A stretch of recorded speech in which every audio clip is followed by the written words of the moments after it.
Welcome back to Conquering Your Sexy. I am really excited because I have some young folk today. We have some new family for me. This is Drew and Alex, and they're here to talk to me because we had a conversation yesterday and there were so many gems that I was like, we have to get this on camera. So I will let them introduce themselves. Alex, you want to go first? Yeah, absolutely. Hi, everybody. I am Alex. I'm 24 years old. I'm from Maryland. I work in cybersecurity, and I'm really excited to be here today. Yeah. I'm Drew. I'm Alex's twin sister. 24. We're in Maryland. I'm very excited about today. Given yesterday. We had a really good conversation yesterday, so I hope we can get some of it on recording and get some hard evidence of all the gems that were dropped. So yes. You guys are twins. Absolutely. Yeah. Right? And you consider yourself identical twins, fraternal twins? Fraternal, actually. Yeah. Fraternal, okay. Everybody tries to tell us we're identical, but Yeah. we are At fraternal. first glance, I would maybe think that you were, but immediately when I really looked at photos, I could see that there was a little bit of a difference. Yeah. Now, do you guys get along most of the time? Because all I've seen is great interaction, a lot of positivity, but I wonder what it's like behind closed doors a little bit. We do. Every day is a different day. I think some days we are the best of friends, and then maybe an hour out of that day we're like, I want to rip your hair out. Yeah. And then some days when we're not the best of friends, kind of like you peek in their room and you're like, you okay? Yeah. And we work it out. So I think every day is like different. Yeah. It's like another relationship. It literally is a relationship. Like you work it every day, but you know you have a built-in best friend. So. And if we have like sister fights, which anybody who has sisters will probably definitely relate, but if we have sister fights, it usually takes us 3 to 4 business days. And then she'll come out of her room and she's like, you want to get coffee? I'm like, yeah. And then we'll go and then we go hide the body. You know, it's that kind of relationship. Yeah. Who acts as older sis? She takes on the role more, but I would say depending on the situation, we shift. No. Me. No. Anybody who knows us. You may think you run the show, but you are not the show. Okay. Yeah. Then I let you think that. Okay. If that's what you think. Yes. I'm like, I it. am first line of defense when our parents need something done. My siblings come to me to solve all of their problems, whether it's as small as how do I turn on the wash machine to. And you came out first. Yeah, I did. right? Or she did. I yeah, did. but I did everything first. Yeah, she did everything first. You but I came walked out first, you talked Talked. first. That's what your dad said. Okay. Yes. Yeah, but Okay. I came out first. So. And that metaphor in and of itself has followed us throughout our lives. Yeah. How would you two define confidence for yourselves? You want to go first? You want to go first?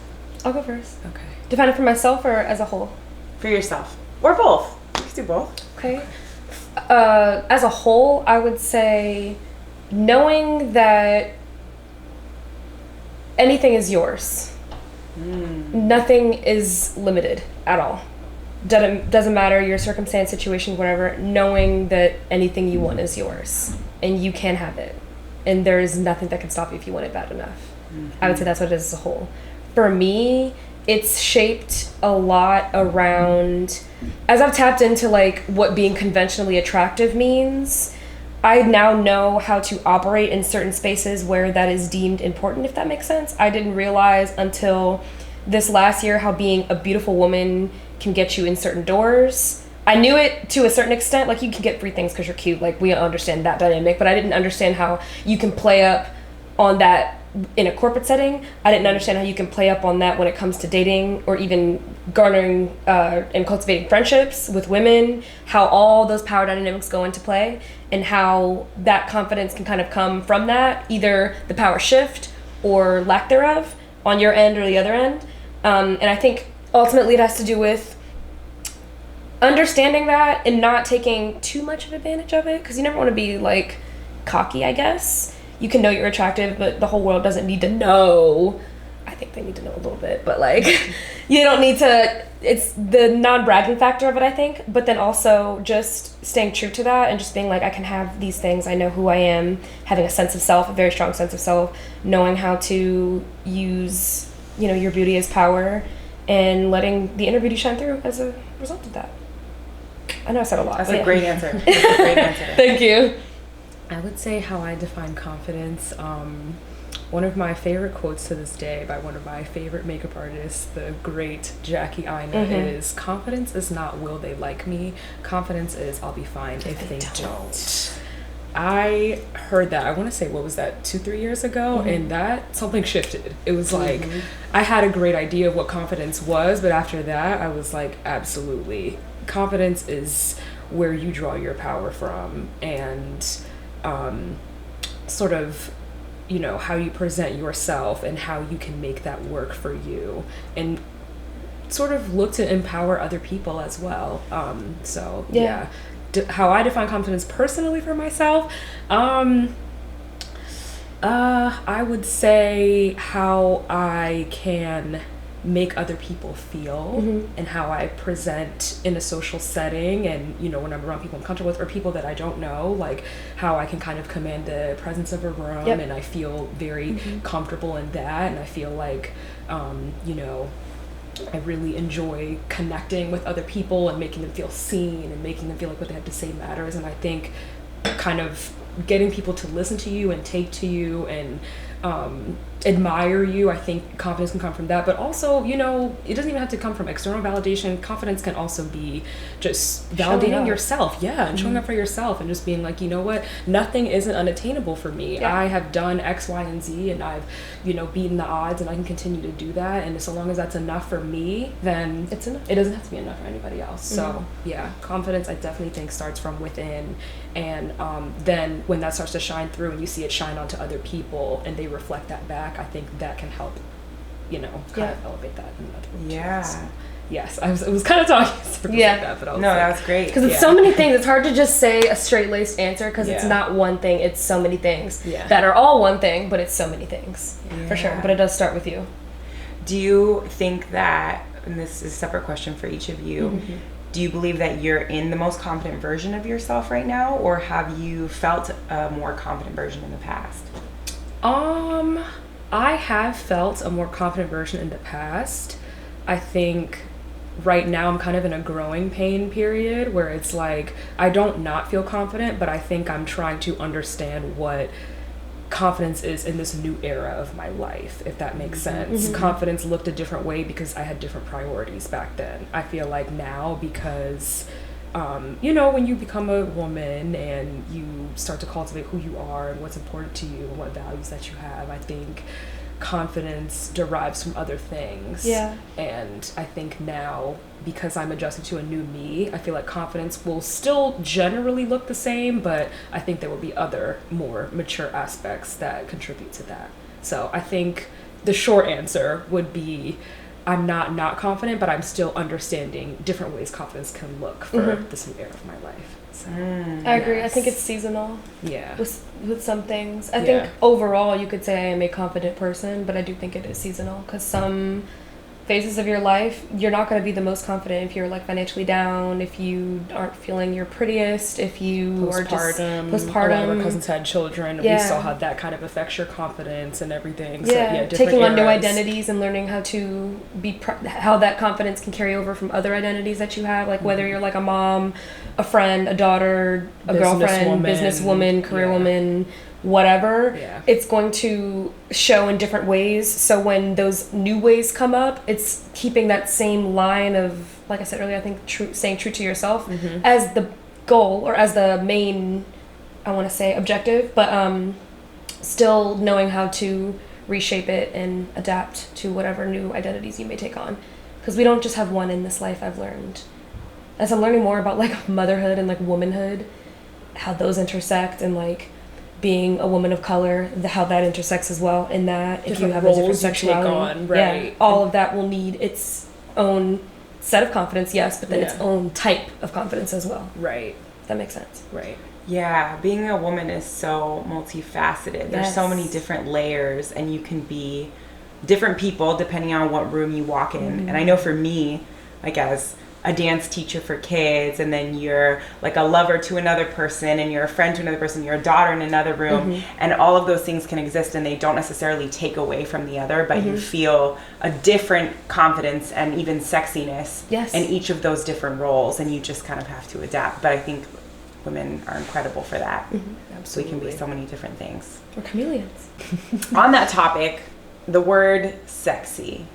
Do you guys identify with that word? Do you feel sexy? With Do you, every being, fiber of my being. Yeah. Ooh, I love that. I love that. Tell me more. I remember seeing a clip from The Real, the daytime talk show, and they had a question that they were answering, and they said, would you rather be beautiful or sexy? And Adrienne Bailon said, I'd rather be sexy because I want to be something that you can feel. And I said, yes. Because I'll be beautiful no matter what, but you can't always be sexy. I'd rather be sexy, personally. Because I feel like it is something that you can feel. It's an aura. It's something about you. Not everybody has sex appeal. There are people that are sexy, but there are not people that have sex appeal. Yeah. Being sexy and having that is like, it's just, you're just it. You know what I mean? It's something that you just look at her and you're just like, yeah, she has it. I don't know what it is. You don't buy it. You can't learn it. You just have it. And I love that. The it factor, the it girl. I feel like that's what like sex appeal is, what sexy is. What sexy is, yes. I'll reiterate that, and I'll even make another point of the difference between sexy and sex appeal. If I had to pick one versus the other, I'm going to pick sex appeal every time, and I'll explain to you why. I think sex appeal is like your way of being. I think sexy, anybody can put on the jacket and be sexy, but that doesn't necessarily mean they have sex appeal. I look at Kim Kardashian, I look at Rihanna, right? Both of them are sexy, but to me, Rihanna has more sex appeal. Like she has like the sauce, if that makes sense. I feel like sex appeal is more of like an aura, like closeness. A je ne sais quoi. I feel like sexy is like I can wear lingerie and I can put something on and I can become sexy, or I can, even it doesn't have to be lingerie, it could be anything that makes you feel sexy, and then you can take on the sexy persona. But I feel like sex appeal is one with you, and I feel like I am comfortable in sex appeal versus like sexy. Okay. Yeah, if that makes sense. But I do definitely feel sexy, and I do resonate with the word sexy. So, yes. Okay, so let's talk about Rihanna and Kim.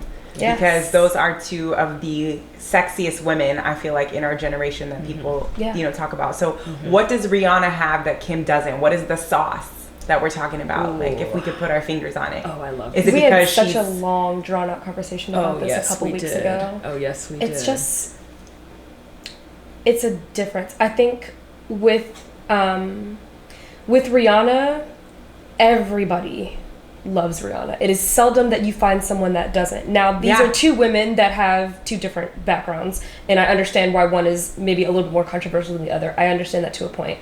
But I think the reason that Rihanna is like, she has the sauce is because it's the confidence factor as well. Rihanna is just, if it's ugly and she wears it, it's no longer ugly. That is a power that few have.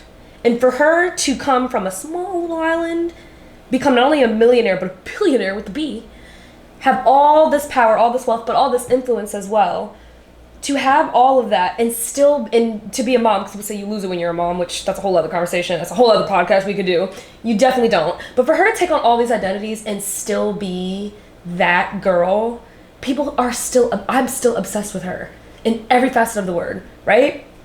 Kim, on the other hand, her identity has been built around being sexy, but not sex appeal. I would say, too, also it has to do with performance. Rihanna is used to commanding an attention. She's used to commanding arenas and people's attention in that way. So you have to be alluring, you have to be appealing, because she's not the greatest vocalist. Her music's a lot of fun, but she's not the greatest vocalist, right? But we come to the show because we want to see her. We want to dance. We want to feel her. We want to feel her. We want to feel that energy that she gives off. Right. Yeah. Kim, I would say, Kim is so pretty. Kim is the fun girl. Kim is somebody that I'd like to be friends with. Do I want to emulate Kim? No. Even though there are a lot of people that do. But they emulate her looks. They don't emulate her. People emulate her and her family as like a joking, like, oh my God, Courtney. You know what I'm saying? Like, it's funny to take on that persona, but realistically, no. I've noticed at least. Yeah. It's more of like, I would say caricature, but it's more of like, I wouldn't emulate her in that way. I would emulate Rihanna in a more of a personality way, because I feel like hers is just, there's just a closeness there like I connect more with. Kim, I don't know if it's the money or something that makes it seem like it's a little bit further away. But Rihanna's got the money too. Yes, right? But she grew up in humble beginnings. Kim grew up with money. I would say what contributes to the sex appeal versus the sexy I would say sex appeal is a little more authentic. Yes. I feel like sex appeal has to come from like realness. I think sometimes if you look at Kim and you look at Rihanna and the stark differences that they have, Rihanna is, to use the quote I used earlier, I'll be fine if they don't accept me because I accept me. Rihanna is the type to push the envelope and she doesn't care what's going to come from that. I feel like Kim is more, I have to fit the mold of what I think is hot right now, what people want right now to kind of stay relevant. Right, or desirable, or sexy. Like, if so long as I'm what's trending, so long as I'm what's hot right now, I am sexy and I'm okay with that. And I feel like Rihanna is like, I don't care what's hot right now, I don't care what was hot last year, I don't care what's gonna be hot next year, like this is me. And people, that authenticity really speaks to people, and I think that's kind of what kind of contributes to her sex appeal and her allure as well, because it's like, wow, like she's just unapologetically herself, and there's something very appealing about that, you know, especially in a world like Hollywood where not a lot of people are authentically themselves. So I think that air of realness is kind of why she has the sex appeal that she has. And to even take it a level deeper than that, I think as of recently, because you know we've had the Kardashian decade, just to kind of bring the Kim point back, people are starting to stray away from them because they feel like they're not real anymore. Relatable. And I think they're right. And I think that realness kind of takes away, like, well, the lack of realness, I should say, is why the appeal is kind of gone. You know what I mean? You think about the earlier seasons of the Kardashians and everybody was like, oh my God, they're this family. Like, they grew up in Beverly Hills. Like, yes, they had some privilege and everything. You know, no one takes that away from them. But at the same time, there was still something authentic about it because they were like this family. And it felt a little more real. I think now because they're so commercial and they are fitting the mold of what people want so that they can stay relevant or stay topic of conversation, I think it takes away that realness, and then the realness takes away is, you know, or the no authenticity. Because it's too manufactured. Right. And I think when it is too manufactured, it's like, this is sexy because it's manufactured to be sexy. It's not sexy because it just is. Right. The appeal isn't there because it exists there. The appeal is there because it was made. You know, it's like it was made to be appealing. You know what I mean? Yeah. So, I do get what you mean. Yeah. So that's really interesting because you just mentioned it's not even necessarily that Rihanna is the best vocalist, but she commands attention, and you want to see everything that she puts her finger on. Yes. Right. And it's gonna work. Now, one thing I will say is that I've always kind of felt about Kim. Like, I've never really thought much of her, but I do feel like she owns up to her shit. She does. She does. And it's interesting to me that you guys find that she doesn't have as much sex appeal when, like, one thing that she's so well known for is that sex tape. And then we don't have sex appeal for her, and somebody that we've seen literally having sex. Yes. Right. And when I saw her on SNL hosting, she kind of called herself out. You know, I think that she actually had a very confident little speech. You know, when they, you know, they have that little intro. Monologue, Yes, the monologue. And she was like, look, I married Kanye. My sisters probably have plastic surgery for this, and this to look exactly like me. And she kind of like called herself out on a bunch of stuff. And that made me have a little more respect for her because I do feel like sometimes, you know, we look at her and we don't think that she's got a lot going on. I do think that she knows how she plays her game. Yes. And she knows that she's going off of a trend, and that's what works for her. That's what makes her money. Right. I appreciate that she knows what she's doing. You know what I mean? Even though she doesn't have a successful marriage, like she's divorced from Kanye, but she's still talking about the fact that she did marry him. Like that was an accomplishment for her, as opposed to somebody who wants to act like that's not the game that they're playing. Right. It is really interesting how two really rich, beautiful women don't necessarily have that same allure. Factor. Yeah. So I think that relatability is so key to having sex appeal, like you guys said, because you don't necessarily, for me, I don't want to fuck somebody that I can't imagine in my bed. That I can't imagine having a conversation with. You know? I want somebody who I can, like, I know that they're like real and raw, and I can imagine having a conversation with Rihanna. I can imagine laughing with her.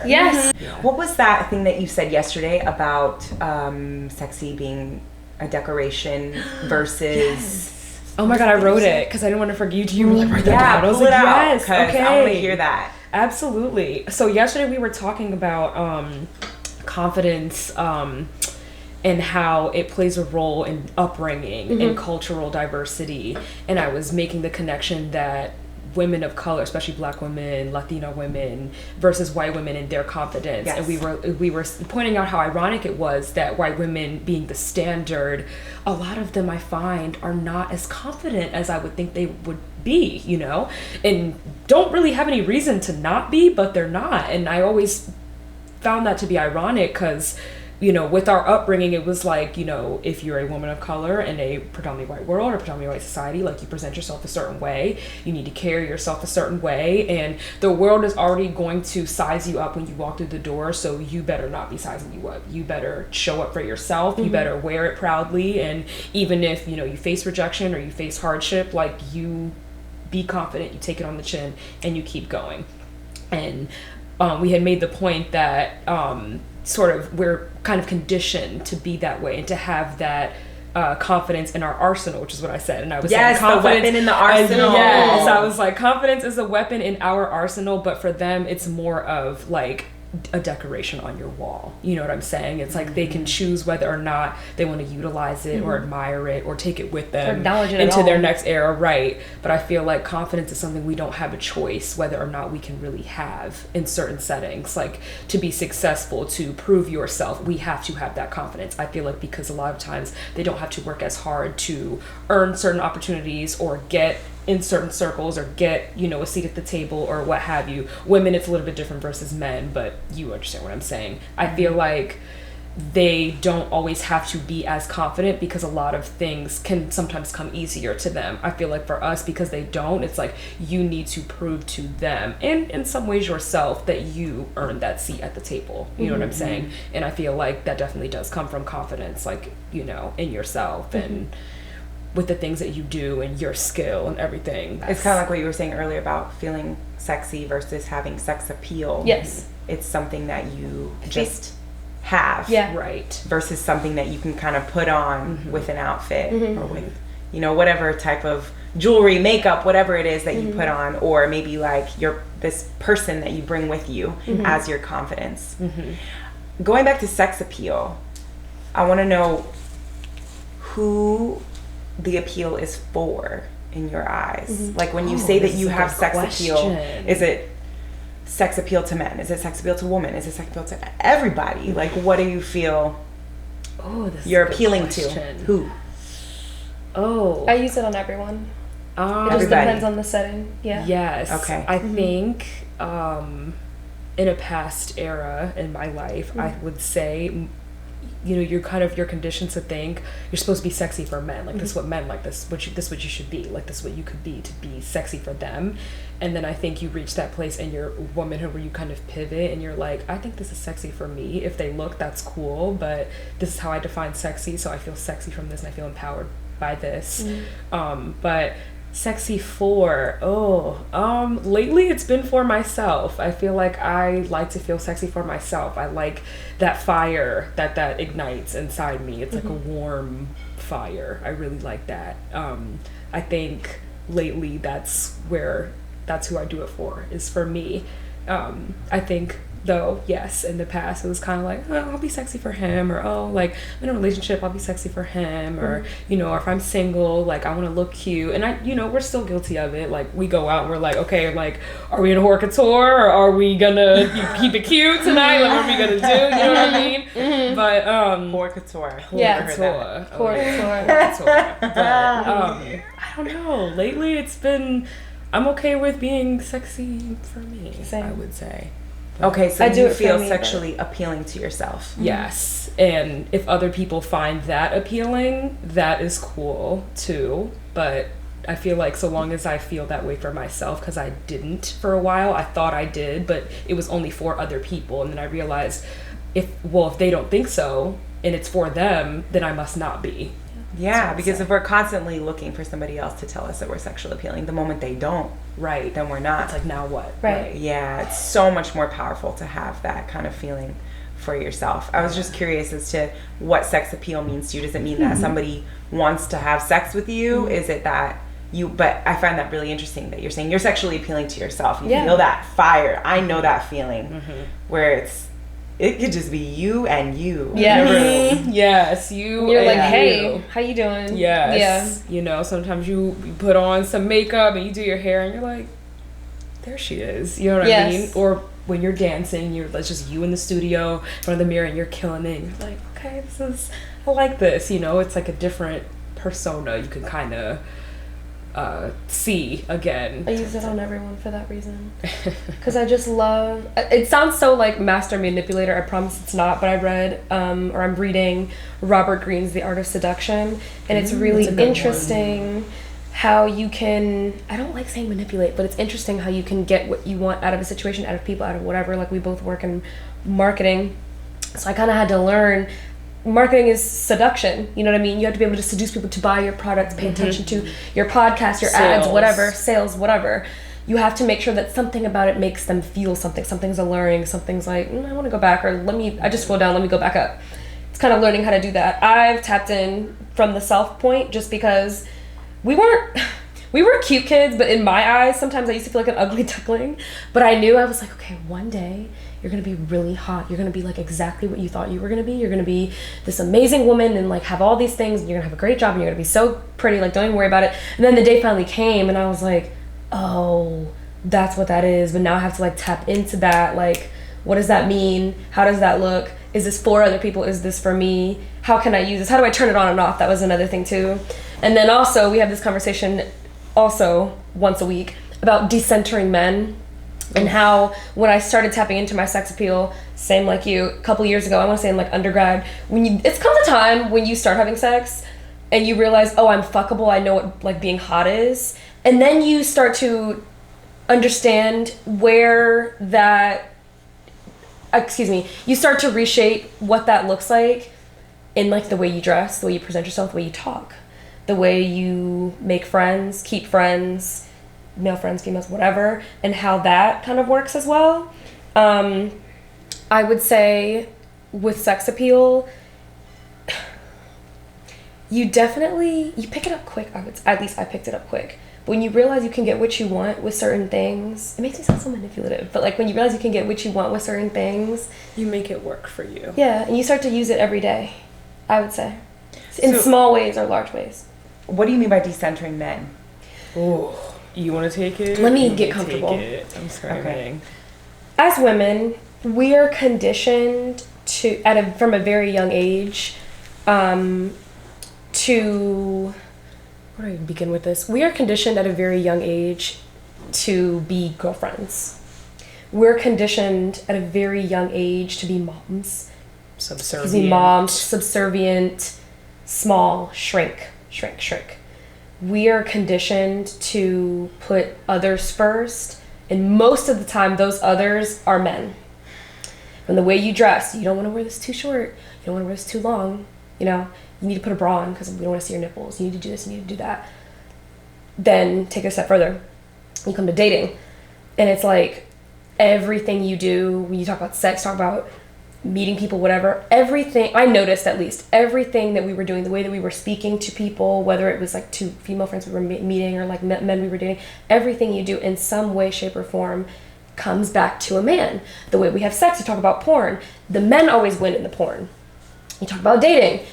Well, no one wants to be in a situationship, and yet all men do. So it's like we will, I've seen women lower their standards to be with men that they want to be with. Why? Because it's like men are marketed as being this thing that you should want.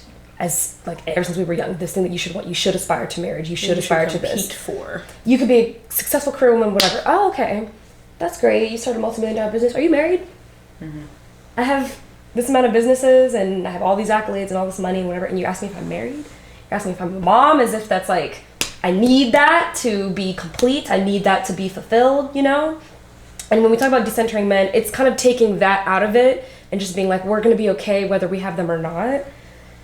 And really taking that with you every day to what you wear. You're going out. Well, I want to look nice because just look nice because you want to look nice. Don't look nice because there will be men there. Unless you want to meet men, that's fine. Dress for them if you want to do that day. But like every time you go out, don't always dress because you know that men will be there. Yeah. Every time you speak, don't always like, oh my God, I have to put my eyes, I have to twirl my hair, I have to do this. Just speak regularly. Mm-hmm. Every time you think of something, start up an idea, start up whatever, take that out of it, take out the male validation aspect of it, and then watch things shift. Because centering men has been the norm. Yes. So just Right. taking a moment to do something different than the norm. Yeah. Because we're constantly making them the center. Right. At what age did you start feeling fuckable? I asked my group 16. chat this, like, yeah, I asked my group chat this, like, a month ago? I asked everybody. When I started Yeah. having sex, like 16. Yeah, 16, yeah, around that time. And to investigate why, I would say back then, being in my era of like, ooh, if men think I'm hot, I must be hot. Right. So I think when you start to, you know, fill out and you're a teenager and hormones are raging or what have you, and people start to look at you and you're like, ooh, I kind of like that, or ooh, I kind of like, you know, that sexual feeling, or ooh, I kind of like being desired. And I think then you dive deeper into that because you want to explore it, and maybe you may not have direction, so you may go full force, or you may not, or whatever. And then I think you kind of base like being fuckable off of people telling you if you're fuckable or not, because you're not fucking yourself in theory. Right. They are. But if they So want it's to, kind then of like, that's how you know. right, then that's how you know. Centering men. Right. Not I'm Again. sexy because I feel like I'm sexy. I'm sexy because people want to fuck me. Right. Right. And men told me I was Right. fuckable. Right. So right. So you started feeling fuckable when you were when you started having sex. Yeah. Did you feel fuckable before or around Yeah. the same time that you started having sex? Yeah, I would say, yeah, same thing. Around this same time I started having sex, or like when guys would kind of say, oh, you're sexy, like I want to have sex with you, that's when I started to feel like, oh, okay. You know. Do you feel like because you are both conventionally attractive and beautiful and sexy women, that you got into things that you may not have if you weren't? Absolutely. Absolutely. I think too, Got into things, got because- placed in situations. Yeah. Oh, yes. Good and bad. I think. Yeah. Yeah. Yeah. I think too. Because the world, you know, pretty privilege is a thing. People who are attractive are treated a certain way. I think too, being young and not knowing enough about yourself to know when people are being nice to you because you're attractive, or being nice to you because they're being nice. You don't really have that discernment. Definitely found myself in some situations that I could have avoided had I not been so hung up on being that, like being desired, like being fuckable, like, oh, if I'm fuckable, like, you know, like I'll do certain things, or maybe I'll make people feel a certain way because it'll make me feel a certain way. So I think, you know, your discernment is kind of skewed in that way because you are young and you don't know, you know, are they nice to me because they desire me, or are they nice to me because they're being nice? Yeah. So Yeah. Yeah. I was reading Emily Ratajkowski's book about her, just about her body and like buying it back, and how being a model was kind of like, or how it kind of messed with her head a little bit with like her own identity, like image, self-image, that type of thing. And I remember she had said a couple years ago, she was like invited to the Super Bowl. And I think that chapter was called like Unclear Transactions. And she was saying that she was like invited to the Super Bowl. Mind you, she was like, I don't know the first thing about football. I couldn't tell you who thought to pick me and invite me, whatever. But I guess whoever thought to invite me was like, oh, hot girl, we'll put her at a football game and that should do something like for ratings, right? Press. Because you associate hot girl, male gaze, that whole thing. And it made me think of something that I talk about with Alex a lot that I call PROPism, where because you are pretty, those places that in situations that you're placed in, you're only there because you are something nice to look at. And I will also say being conventionally attractive is somewhat of a status symbol on top of that as well. Yeah. So you think about like when we go out to like clubs and stuff, we don't pay. Our friends ask us to come. We don't do that. We could get invited to yachts, parties, whatever the hell, just because we're cute.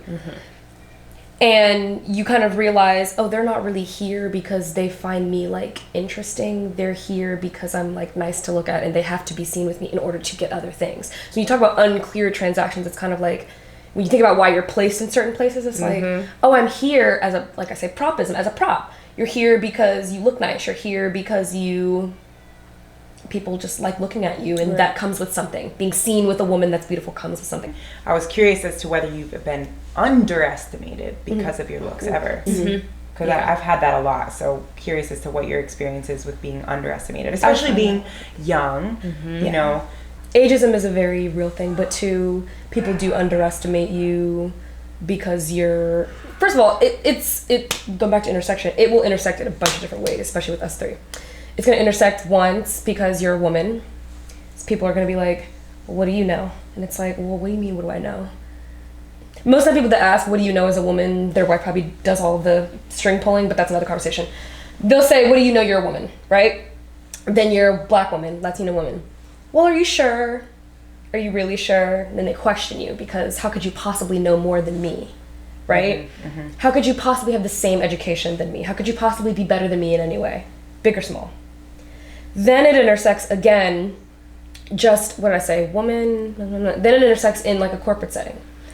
If you are conventionally attractive in a corporate setting, you can use that to your advantage, but people also, and I've learned at least, men cannot separate women and the physical attraction, the objectification of women, seeing them outside of that and in a corporate setting. They cannot separate the two.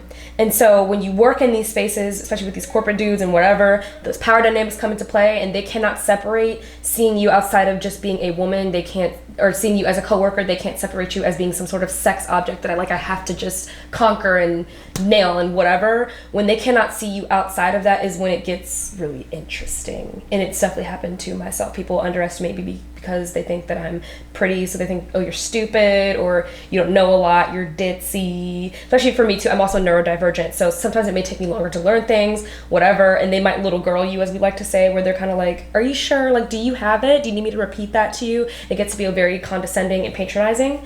But people will definitely underestimate you for being conventionally attractive, because what could you possibly know? Going back to that PROPism, you're not supposed to be smart, you're not supposed to have a brain, you're just supposed to be cute, you're supposed to be there, we're supposed to look at you. That's exactly the point that I was going to make, to tie it back to the word you use as PROPism. It's such a perfect way to describe it, because people don't expect you to be anything other than a pretty face, and you open your mouth. Then you have feelings, right? Then you have feelings. God forbid you have open your thoughts, mouth, right? I didn't Thoughts, need you to have that, right? Oh no, that's too much. How could you possibly dare to have a mind of your own? How could you possibly dare be anything other than what we want to consume you as? You know, and the attention that you get to also and that comes you into play. Yeah, because whether or not you could be a shy or kind of outgoing, conventionally attractive person in a workspace, I'll say, either way, you're still getting that attention.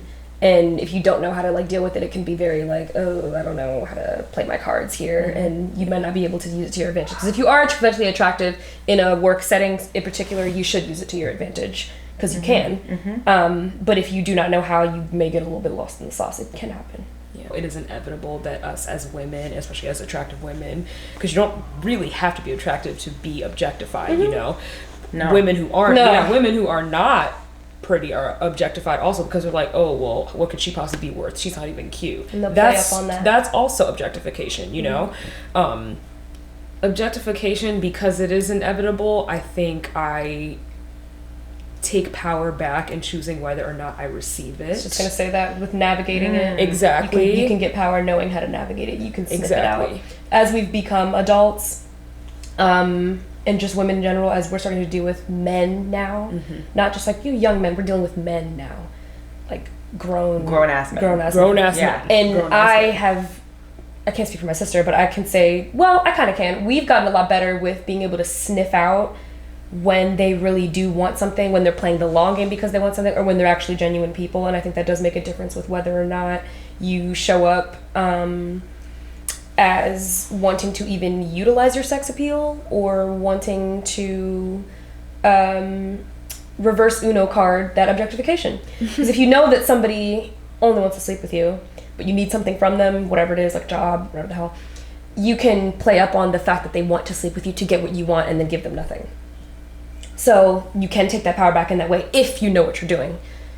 It is a skill, I will say. It's something that you pick up over time. You do not learn it overnight, but you can. Do I like being objectified though? Absolutely not. Because it's like, when does somebody get to just see me, right? Like, when does somebody get to just like see me and digest me as like a whole? I'm so much more than the portal between my legs. I'm so much more than like my face and my job and that I'm a woman. Like, there's just so much to womanhood.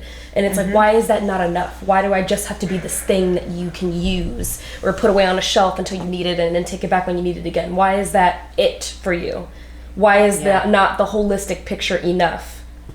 It sounds like sex appeal is different to both of you than being objectified. Yeah. Being objectified is like being put up as the prop. Yes. Whereas sex appeal is something that you guys feel can bring out of yourself internally. And I love how you said, I choose whether I receive that objectification or not. That's so powerful because you can do it all you want. You can't control what other people do, right? We can only choose how we receive it and then how we play into that dynamic.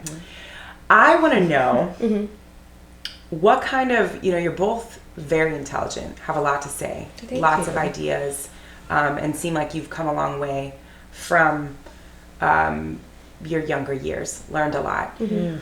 What kind of impact are you looking to make in your life as a whole in general, whether it's not even thinking about your job necessarily, and I'm not even talking about on a big scale. It could be on whatever scale that you want to create. What kind of impact? I want to be a woman to watch. I want, I looked up to my cousins so much, and I watched all the mistakes they made very, very, very closely from a very young age. Because families talk. I was hearing things, I was seeing things, and I made sure to not repeat the mistakes that they made, make my own. But I just remember very closely watching each of them individually do life the way that either they were told to, not told to, or figure it out. And I really admired each of them for really figuring it out on their own, because it's all girls in our family for the most part. We don't have a whole lot of male cousins, but most of the girls would, they're just living their lives. And I loved how that made me feel, just being like, wow, I just cannot wait to be older, just be like them one day and figure things out. And now that I'm an adult, I can kind of see things holistically, and I see it, from an adult's perspective. But to my little cousins, that's how I want to be impactful. I want them to look at me and be like, I want to be exactly like her. She's the cool cousin. She's completely talented. She's gorgeous. She's fun to be around. She's the person I can call whenever. She always looks good. She's presentable. She has it. And that's what I want to be. I just want to be the person that's like, wow, look at her. Like, I know, I love her. Like, people that really light up and only have good things to say about you. And it's not necessarily about being liked or like everybody has to like me. It's not about that. It's more of just being authentic and letting that shine through above else. Because I don't need you to like me, but you will respect me and you will feel it. You'll feel me, I want people to feel me as a whole. That ties it right back to what you said in the beginning. Something you can feel. Yeah. I would say, I go back and forth about this a lot, about what exactly my purpose is and what I look to do in the future, what I look to leave behind or anything like that. I would say I kind of have two answers. I think my immediate answer would be someone reliable. I think I am somebody who puts a lot of value on feeling like I can lean on someone.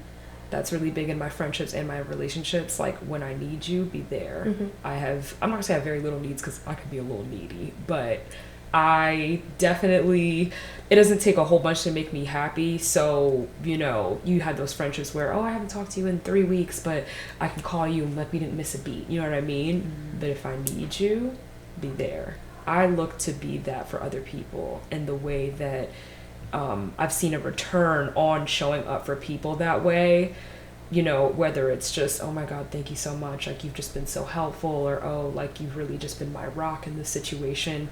I love helping people in that way and acting as that stability for people in that way.